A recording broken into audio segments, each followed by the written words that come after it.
नमस्कार, मैं डॉक्टर कंचन भारत होम्योपैथी में आप सभी का स्वागत करती हूँ। आज की वीडियो में हम बात करते हैं अस्थमा के डाइट के बारे में। अस्थमैटिक पेशेंट ऐसे क्या चीज़ें खाएं जिससे उनका अस्थमा का अटैक जो है वो एग्रावेट ना हो, यानी कि बढ़े नहीं। ज़्यादातर अस्थमैटिक पेशेंट क्या करते हैं, या तो वो ठंडी चीज़ें खा लेते हैं या वो खट्टी चीज़ें खा लेते हैं। तो आज हम इन्हीं टॉपिक पे बात करते हैं कि ऐसा क्या होता है कि ठंडी चीज़ें और खट्टी चीज़ें खाने की वजह से अस्थमैटिक पेशेंट दोबारा से उनके अस्थमा के अटैक आना स्टार्ट हो जाता है। अब अस्थमा क्या है ये आपको बहुत अच्छे से पता है, लास्ट वीडियो में भी मैंने आपको बताया हुआ है। अब इसके सिम्टम्स क्या हैं कि कफ आना, खांसी आना, बहुत ज़ोर ज़ोर से खांसी आना, सांस फूलना और चेस्ट से आवाज़ आना। और वो चेस्ट आवाज़ कैसी होती है? घड़ घड़ की आवाज़ होती है, व्हीजिंग साउंड जिसको बोला जाता है। और पेशेंट को बहुत ज़्यादा सांस फूलता है। इवन कि अगर वो कभी भी उसको अटैक आ सकता है, या तो रात में भी आ सकता है और दिन में भी आ सकता है। अब ये अटैक आखिर क्यों आ रहे हैं? या तो पेशेंट ने कोई खट्टी चीज़ खाया है या तो पेशेंट ने कोई गर्म चीज़ खाया है। अब खट्टी चीज़ और गर्म चीज़ का क्या रिलेशन है अस्थमैटिक पेशेंट के लिए? तो अस्थमा क्या है? ये एक वात और कफ जनित बीमारी है। और ठंडी चीज़ें क्या हैं? वात और कफ को हमारे बढ़ा देते हैं। अब ठंडी चीज़ें क्या हो सकती हैं अस्थमैटिक पेशेंट जो रेगुलर बेसिस पे खाते हैं? जैसे कि आइसक्रीम हो गया और कोल्ड वाटर हो गया, कोल्ड ड्रिंक हो गया। ये सारी चीज़ें क्या है? ठंडी हैं। इनसे क्या होगा?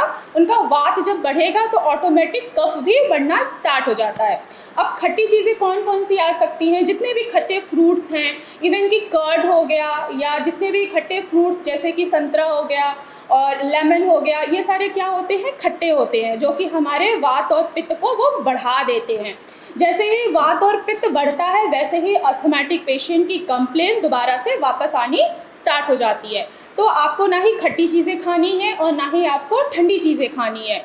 हाँ, हल्का हल्का आप गर्म पानी पी सकते हैं। अब गर्म पानी पीने से क्या होगा कि जो आपका कफ बनता है वो गर्म पानी से क्या होगा, वो धीरे धीरे ख़त्म हो जाएगा और अस्थमैटिक अटैक आपको दोबारा से नहीं आएगा।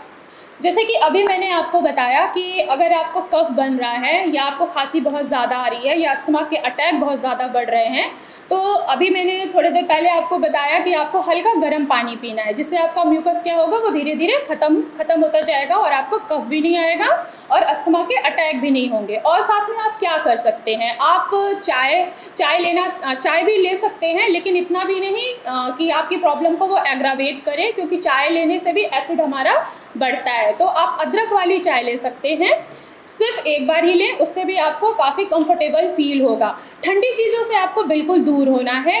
कोल्ड, इवन कि गर्मी का मौसम है तो लोग ठंडा ठंडा चीज़ें ज़्यादा खाना पसंद करते हैं कि ठंडे फ्रूट्स हो गया वो मैं खा लेता हूँ तो मुझे आराम रहेगा। लेकिन नहीं, कोल्ड ड्रिंक आप ले रहे हैं तो उससे आपको आराम नहीं आएगा, आपके सिम्टम्स ही एग्रावेट होंगे। तो आपको ठंडी चीज़ें बिल्कुल नहीं लेना है। आप काढ़ा बना के पी सकते हैं। अब काढ़ा कई तरीके का होता है, लोग काफ़ी चीज़ें डाल देते हैं, जिसमें गर्म मसाले सब कुछ डालते हैं, तो उससे भी गर्मी होती ही होती है। उसमें आपको क्या करना है, आपको थोड़ा सा पानी लेना है, 1 कप पानी, उसमें छोटा सा टुकड़ा आपको अदरक का डालना है, देन तुलसी का पत्ता डालना है और देन उसके पास आपको काली मिर्च डालनी है। इनको अच्छे से बारीक कूट के पानी में मिक्स करिए, उनको थोड़े देर तक बॉईल कीजिए। जैसे ही आपने देखा कि आपका पानी हाफ कप हो गया तो उसको आप गरम गरम ही पीजिए। गरम गरम पीने से क्या होगा, म्यूकस अगर आपके गले में दोबारा से बन रहा है तो वो क्या होगा, धीरे धीरे वहाँ से हटना स्टार्ट हो जाएगा और आपके अस्थमैटिक अटैक आना बार बार बंद हो जाएगा। तो ये रही वीडियो कि आखिर अस्थमैटिक पेशेंट क्या ले सकते हैं और किन चीज़ों से उनको परहेज करना है। जो भी पेशेंट किसी भी डिजीज़ से सफ़र कर रहे हैं, भारत होम्योपैथी में मैं उनका स्वागत करती हूँ। भारत होम्योपैथी में डॉक्टर्स की टीम है, आप उनसे ऑनलाइन कंसल्ट कर सकते हैं और ऑनलाइन ट्रीटमेंट भी ले सकते हैं।